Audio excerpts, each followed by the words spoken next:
They're using AI as a forklift in the weight room.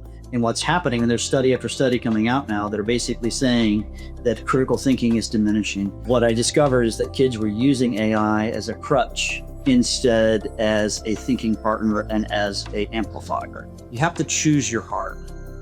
See, life is hard, and you can choose which hard you want to do. This is the first time in human civilization that we're building something that is going to replace the jobs forever. You can't send home the cognitively complex stuff anymore. We saw our test scores raise one standard deviation when we implemented the model. There is research study after research studies, thousands of research studies now on flipped learning that show that it works. Welcome back to the Supported Learning Podcast. I'm your host, Dr. Joe Sebastian. I am joined by a very special guest today. Don't want to call him the father of the flipped classroom, but that I know him as the flipped classroom master, Jon Bergmann. Welcome to the podcast. How are you? I'm doing great.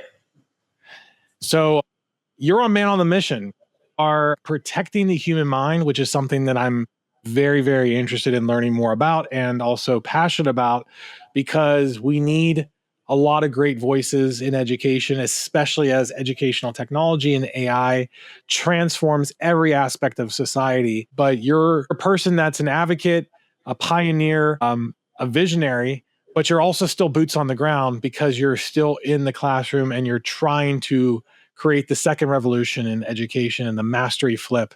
And I'm really, really excited that you're able to join us tonight. So again, thank you. I want to just dive right in and just kind of give us a little background on how you've written books, you've published, you're renowned around not only just America, the world for the flipped classroom, but tell me, like, where did it all begin for you? Yeah, Dr. Joe, I've had a weird career. So I taught for 24 years in Colorado, and about year 19, I moved to the mountains of Colorado, and that's where I met Aaron Sams. And we had a problem in our classes is that we had kids, small world school from mountains of Colorado. We had kids who were missing class because they had to go to a basketball game or whatever. A lot of kids would be gone at noon. And so we found ourselves spending huge amounts of time tutoring kids after school. We both taught chemistry, and they were struggling. And so one day, Aaron discovered some software that could record your lectures. So we started recording our lectures in the morning. And then we had a crazy idea. Actually, the head of the curriculum director of our school district, and she said, my daughter is attending a local university and her professor started recording his lectures and she loves it. And then she said this is the conversation with the curriculum director. She said, my daughter loves this because she doesn't have to go to class anymore. And later that day, Aaron and I said, wait a second, was that a weird conversation? And then that was the moment where we said, well, wait a second, what if we pre-recorded our lessons? And so that's how the flipped classroom was born. And from our perspective, there's other people who did some work before us, but we were the ones who had a chance to popularize it. We wrote a book about it. Subsequently, I moved my family to Chicago, where I became director of technology for school literature.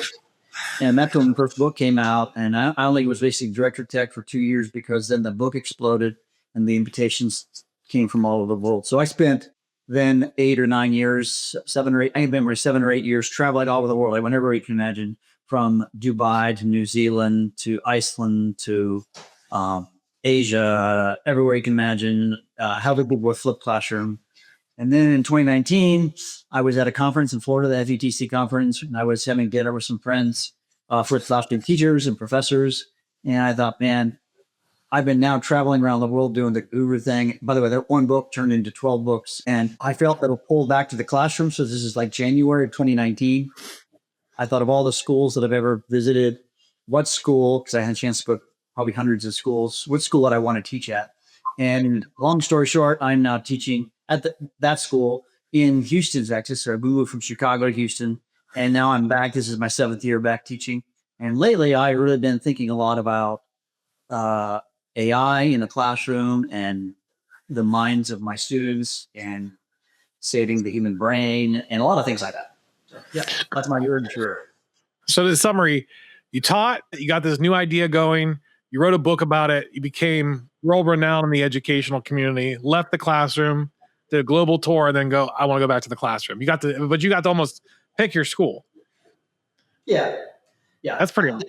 Question, I had a lot of privileges. I walked in, I was in the final interview with the head of school. I said, I know I'm a weird hire because I'd done consulting at this school. And so it was weird that they're bringing their consultant to be just a regular Right. teacher. And so I was a weird hire. And yeah, I also know that a lot of teachers don't get a chance to say all the schools I visited, what school that I think was the best. Yeah. I feel very privileged to be at such an amazing school. So. Right. Well, we've talked to some guests about flipping classrooms and the flipped classroom, but for parents out there listening and just like, so you're giving my kids videos to watch. What are you doing in class? Kind of break it down for them, because obviously you're a 40-year vet in education. How is the flipped classroom allowing for deeper learning to happen in the actual school day? So what used to happen, those first 19 years when I was just a stand and deliver teacher, standing up doing the lecture thing, like probably most people are used to, I presented, if you will, I introduced the new content. So if we think of Bloom's taxonomy, and if you're not familiar with Bloom's taxonomy, it's got levels of cognition. Starts with knowledge. It's usually pictures of a pyramid. Knowledge, understanding, application, analysis, evaluation, and creation. In most classes, I would argue even still today, they spend most of their time on information transfer, the body levels of cognition. And what we realized we could do is we could flip the last taxonomy on its head. And so less class time on the information transfer or more class time on deeper learning. A hard of flip learning has always been the idea that we're going to do the hard stuff in the class where they can get the help that they need from the expert, and they can be that introduction, that information transfer piece can happen outside of class or in what we like to call the independent space. And that's why it's been working. I mean, we saw our test scores raise 1 standard deviation when we implemented the model. There is research study after research studies, thousands of research studies now on flip learning that show that it works. To varying effect sizes. John Hattie's talked about it. A lot of people now, lots of things about the efficacy of flip learning, and it works when done well. That's true. Yeah, I can testify to it because I did the flipped classroom or a version of it, not necessarily truly the video lessons, but I taught IB, History of the Americas, in Virginia, which is a tested subject in U.S. history. So my kids who came from it was a majority minority district or school, all kinds of different backgrounds, had very little solid understanding of U.S. history and were expected to take a Virginia State test on it. But also we had to get them ready for the IB exam, which is very deep on certain topics.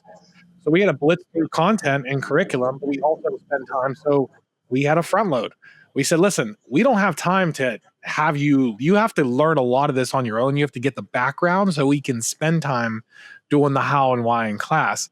And I think what's important is, because we say this a lot, and I love how you put it in terms of Bloom's, because I 100% agree with you. It doesn't happen as much as you think in school. Now, most of the teaching and it's still at the AP level too, is we're still teaching the basic level, the knowledge, the understanding, because we're covering the content. And the teachers are letting the kids figure out the skills. I've literally heard it, well, they're smart, they'll figure it out. And that doesn't just happen. Kids don't just become amazing critical thinkers without practice. So, in the lens of being able to push your kids, how have you seen that transform in just the day-to-day by them already doing some of the front-loaded work before coming to your class? Well, they prefer it, really, because it values their time. It's really a more efficient model, honestly, because students, they're going to want a cheesy video. In my exceptional time, if you will, in my old school days, those first 19 years, I did the stand and deliver model. And, I'd spend 25 minutes on a lecture, 30 minutes on a lecture, something like that. That'd give them a little bit of time to work. But in a flipped, when done well, your listeners may not believe me, but I promise thousands and thousands of teachers who attest to what I'm about to say, is that if you take your lecture and you convert it to a video, I call it the rule of 3. You can do it in a third of the time. Now, not right away when you first make your first video, but if you get your video, I can get that content out in a third the time. So it's very efficient in terms of helping students to get introduced to the content. Now, I'm not expecting my kids to coming to my class and have mastered the content. That's a different thing. I expect them to come to my class having been introduced to the content, and I'm going to help them move further. Now, some students will have come and mastered it, and now, boom, they can move on. And those students, they finish early. And honestly, what they do is they work on their their AP chemistry class. I teach physics now and geology. I used to teach chemistry, or they work on their English essay or whatever they do. And so they prefer that I'm actually giving them actual time to work on stuff. So what, I guess, have you gotten pushed when you started this or when you were new to a school? Have you gotten pushback from parents at all about this in terms of like what you're giving my kid all this homework? And I don't know if you only teach the high level AP, IB classes or if you teach some general ed, because that was always the pushback I hear. Well, you know, we have truancy issues. We have kids that aren't going to they're just not going to do the homework. So they're going to come in not having done it. How do you hedge for that?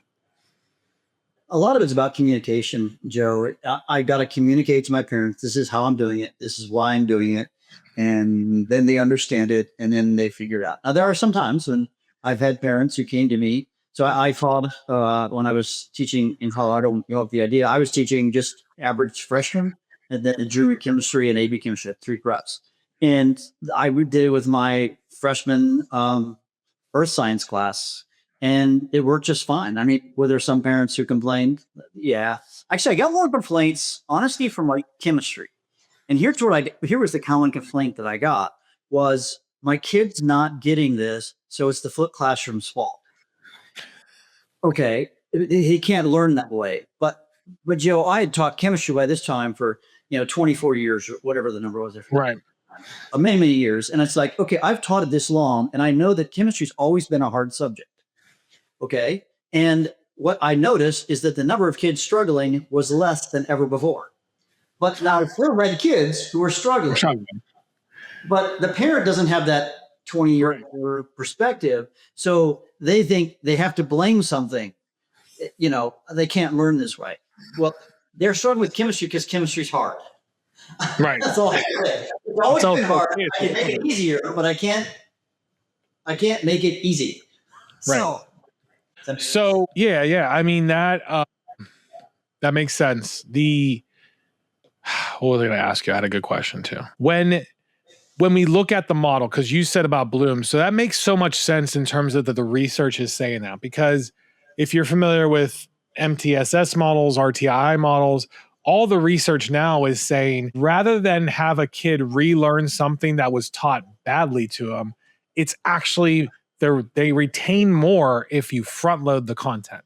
If they're going to struggle on vocab and they have a reading deficiency or a math, if we just take them out of the classroom and preview the content, they retain so much better when the actual instruction happens. So it makes sense in a lot of ways that the flipped classroom is just that kind of on steroids in terms of looking at the efficacy of it. I used to always say this: the reason the flipped classroom works is to have more time to work on higher level looms and help them learn their structure. Also, I would say because it also makes the learning more active. I was able to do, I still am able to do more experiments. Some of my colleagues who haven't completely embraced the flip model were like, oh, Bergmann's doing another lab.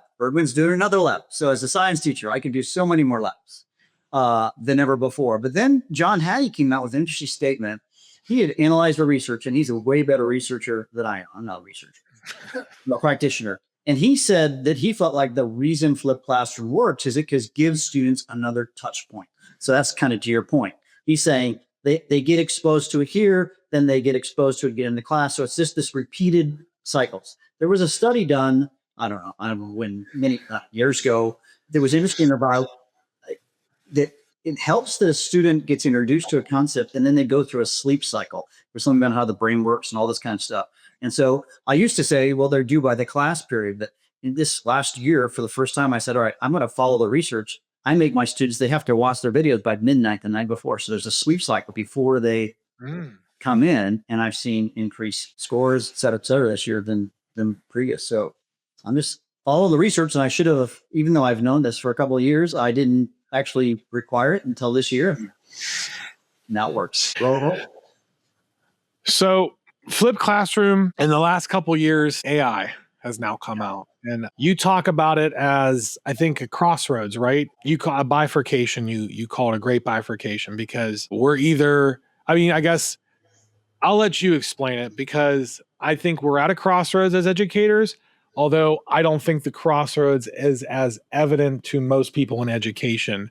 that are unfamiliar with how it's going to happen. So what is the great bifurcation that's going to happen with this AI-driven world that we're entering? So a couple here backstory. 2 years ago, my principal came to me and said, John, this AI wave is coming. I need you to help me figure it out. So I spent the summer, I downloaded all the LLMs, I played with them, I read all the books, and I jumped full feed into AI thinking this will be just the panacea to solve a lot of our problems. And it was an abject failure. What I discovered is that kids were using AI as a crutch instead as a thinking partner and as a amplifier. And what I fear is going to happen in our world right now is I'm calling a great bifurcation, where those students who use AI in a way that helps them and amplifies their work will thrive and will be the leader of the world. And those who use it as a crutch, or Ted Chiang in the New Yorker said, maybe a year and a half ago, he said, using AI to do an assignment is like taking a forklift to the weight room. You get the same benefit. And that's what I've seen too often students do, is they're using AI as a forklift in the weight room. And what's happening, and there's study after study coming out now that are basically saying that critical thinking is diminishing, and that human brain growth, right? I teach adolescents, and there's something happening physiologically in their brain that's happening because hormones, adolescence, the whole ball game. And it's so important that we build their brain muscles, if you will. It's not a muscle, but synaptic connections, all the stuff needs to be built. And if they take the easy road out, it's going to hurt them long term. And I want to preserve human cognition. What does that student look like? What do both those students look like? For parents who are like, okay, but like, what does that look? So you have ones that are using it as a crutch, that are making it do its thinking, and ones that are using it as a thought partner. So give me the students, and what does that look like and sound like for each of those?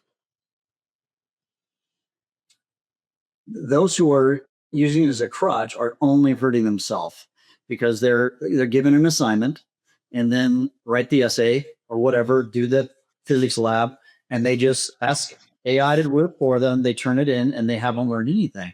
And they're stupefying themselves. In fact, I've written articles about this to you back to. In fact, Right. We've got to prevent that. So I think it's super important to design a school or design a classroom in a way that doesn't allow them to do that.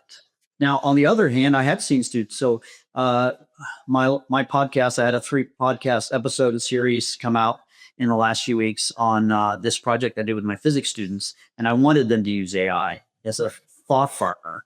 And they had to physically build a working trebuchet. Now, trebuchet is like a ancient siege engine, think catapult on steroids. They then had to build it. We then shot them across the school field. Had to shoot tennis ball 20 yards. Some were great, some were not. Then they had to then write a report, and I expected them to use AI to write the report. But part of that was hard to do is I forced them that they had to actually like take video of their thing and analyze their actual motion of their. And some things you can't AI very well, but they use AI a lot as a coach, to help them to build it in a way that's going to launch the ball as far as possible. In the process, they're learning some of the physics behind it. Now, as a note, this was a summative assignment, so they had been learning the physics all year, and this was a culminating thing to kind of put all the pieces together. But then the key thing, and this, I mean, we're getting ahead of myself, but in my model now that I've my new framework is they then had to have a interview with me individually. Well, they had to explain the physics. And so they used AI there as a coach. I actually we have an AI platform, Flint K-12, that we use in our school. And I created I call it the mean Mr. Bergmann AI guy, where it would ask them hard questions as if they were sitting in the Mastery Viva. That's what I call it, in the Mastery Viva, in that little 10-minute oral defense that they did with me. And then they could then respond back and forth with that and practice there, so that when they came live face to face with me, they could knock that interview out of the park. And that was a huge portion of the grade, the oral defense, not just the paper. I diminished the value of the paper because I expected them to cheat. So where do you think we're going in education with it? I mean, obviously you gave us a two scenario world for students, but where are we going as educators with it? And how can it be beneficial? And how can it be the destruction of education in Western society? I guess, what are our two paths here?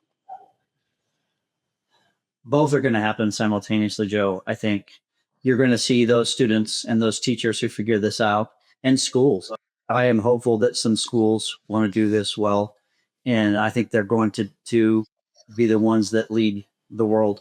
And those who don't, it's going to be, I fear for it. I mean, AI is already replacing a lot of jobs, and you've got to learn how to use AI in a way that makes sense and is useful. But you've got to build that levels of cognition, that critical thinking skills. I mean, this is a message that I'm communicating to my students, to my parents all the time, saying this is something we've got to watch and be careful for, because, as educators, we've got to create a system that's going to help our kids thrive. And if we are, honestly, we're using the old system. Let's say you're the English teacher and it's like, hey, I want you to write this essay. You can never do that anymore. I mean, if you're sending it home, because you're just going to get AI slopped back. So you can't, that ship sailed. You can't do that anymore. I've talked to teachers. It's like, I talked to an English teacher a while back, and she's like promoting. It's like, what am I doing? I sign these essays, and all I get back is this slop, and I'm reading AI work. What a waste of, and and she needs to rethink how she teaches, right? Yeah. We've got to think of a way. We've got to design a system so that we preserve human cognition. Still allow AI to coach them in appropriate ways at the right time. But we've got to really. So are you still traveling in classes, or you're just in the school? So I teach full time Christian high school, but I still have opportunities to travel. I spoke at a conference in San Francisco last month. I guess it was, yeah. I'm going to Brazil right at the end of school year. And so I still have invitations. I speak pretty regularly on Zoom all over the world. So I still have sort of this side gigs. I mentor some schools. And so often that's just done over like a Zoom call. Right. So I have a robust side gig, I guess. What are, in your experience and so what you see, what are schools getting right about this revolution and this change right now? And what are schools still maybe not getting wrong, or a little too slow to change for what is needed?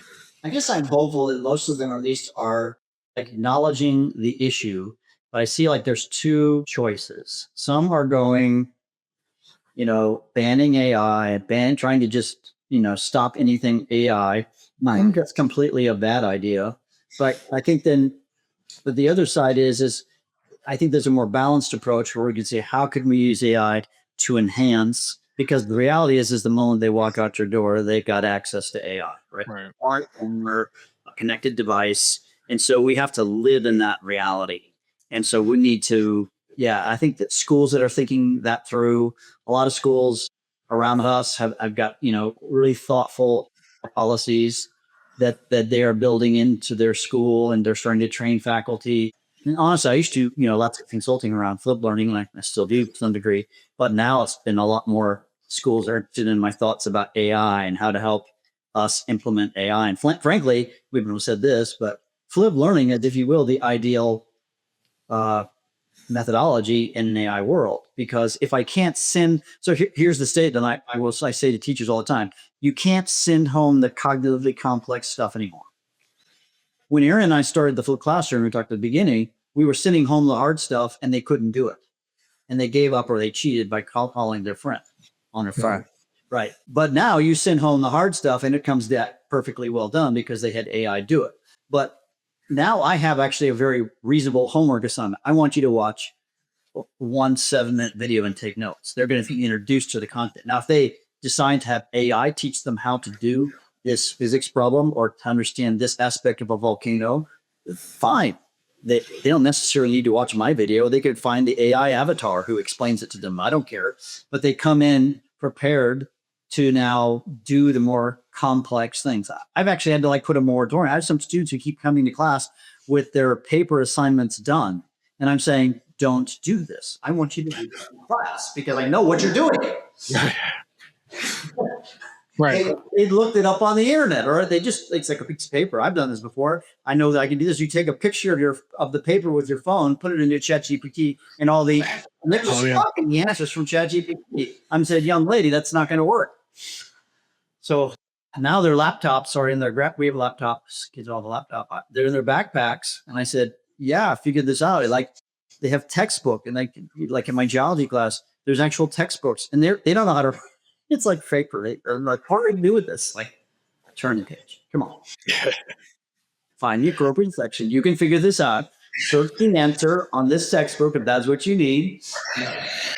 Yeah, I jokingly, even before I'm like, listen, reading and research start out the same way. You have to like actually read. Like why isn't I think we're in a society of instant gratification, instant answers, and it's just like there's some level of work that you have to do, and we're just not ready for it. So, what's next for you then? Where does Jon go from here? I'm still loving teaching. I have such a great place to be. This is year 40. How many more years have we got? I don't know. We'll see how that goes. But I've been encouraged by good friends, mentors type folks to really move into this AI, because there's a real need for us to talk about AI in a way that's going to help our students thrive. I see that as almost a calling for me at this stage of my life. And I've thought about writing a book about it, but the problem about an AI book is the moment you print it, it's so outdated. So I don't know. I've really been leaning into my podcast, and that's been a lot of fun to explain kind of just my thinking process. And a lot of people are finding that and finding it very useful. And so that's been something I've been doing. So that's part of my creative outlet, I guess, is to help us through this huge transitional time. I mean, this AI thing, Joe, I'm sure you agree with me. I don't know. This is a civilizational moment for our whole civilization. This is as big. This is not original to me, but I believe it's as big as electricity. When electricity came, I think my grandmother, who was born in 1901, and she was born without electricity, and by the time she was in her 60s, she was flying on a jet plane. And we are in the middle of that level of civilizational change. And I don't know what the world's going to look like, when you and I are old and at the old folks' home, but it's going to be a very different world. And I want to prepare my kids for that. And that's what I want them. I want them to thrive in this world and not struggle. Because, in every civilizational moment, somebody paid for product, right? All the candle makers went out of business, or whatever. I mean, there's more than that. There were so many things that changed. Henry Ford, the car, all of a sudden the carriage builders were out of business. There's so many, but we've got to help our students prepare for this world that we don't really know what it's going to look like. They didn't know what electricity would do. We don't know what AI is going to do. Yeah, I think we're not even having realistic conversations in education. I think you are, but I just, in the last month alone with agentic AI, like the ability that, I think most educators, most teachers, just because we are siloed, we are isolated from the world, we think it's just ChatGPT. We think it's just, it's just going to write their papers. And it's like, no, AI can literally do tasks as humans now. Like it is, and it's fast. And so like, okay, the carriage maker was replaced with the automaker, and it was just basically a better carriage there were jobs created. It's that this is the first time in human civilization that we're building something that is going to replace the jobs forever in those of very repeatable tasks. And so, even more so to push Bloom's taxonomy. If you're not able to create, if you're not able to think dynamically and synthesize and analyze and evaluate, where is your place? Because those days of you doing just repetitive white collar task is out the window. Yeah. It's replacing thinking, and somehow we've got to preserve human thinking first. So yeah, I see some of the advances that AI is doing. I'm fascinated and thrilled. Some of the stuff in medicine that I start seeing. I mean, some of this is awesome. But in our world of education, people are clueless about agentic AI and all the other really big things that are having AI. Yeah, you're upset. Yeah. So, well, let's end on a positive. What's something I didn't get a chance to ask you that you wish I did? I spoke to our whole school a few weeks ago, and so we're a faith-based school, and so there we have a chapel, and so I spoke at the chapel, and this message that I shared with them, I think, has resonated with a lot of students and even adults too, have come up and talked to me, and the theme was you have to choose your heart. See, life is hard, and you can choose which hard you want to do. For example, I shared about 10 examples. You choose to not exercise. You can choose to exercise, and that's hard. But you can also choose to not exercise, and that's even hard. Choose your heart. You can choose to eat right, or you can choose to not eat right. But both are hard, and they both have consequences. And then I talked about other issues that there's a blight on our society. I would argue a lot of young people are getting into gambling, and I say you can choose to gamble. To resist the temptation to gamble, you got to choose your heart, because each of them have consequences for students down the road. And that's true of all of us in all of our lives. Is there's a good heart, and there is, if you will, the easy heart. You can do this, but if you take the easy road out, and this applies to our conversation about AI, but if you choose to, if you will, be stupefied by AI, then there will be a hard consequence down the road. And I don't want that to happen to my kids. And so that message, that choose your heart, choose the right heart. Yeah, I love that. Jon, for everyone listening out there, educators, consultants, school leaders, families out there that are just interested, where's the best place for them to find more about what you do and the people you serve? Yeah, you just go to my website, jonbergmann.com, and Jon spelled weird, Jon, no H, Bergmann, BERGMANN.com, or my podcast is reacheverystudent.com. So these are the two websites, jonbergmann.com, reacheverystudent.com. Nice. All right. Jon, thank you again for your time today. I really appreciate you coming on. It was great meeting you. Keep up the good work. It's awesome that you're still a practitioner and that you're in, and hope to connect to you again soon. Thanks, Joe. All right. Thank you all for watching the Supported Learning Podcast. We'll see you next time.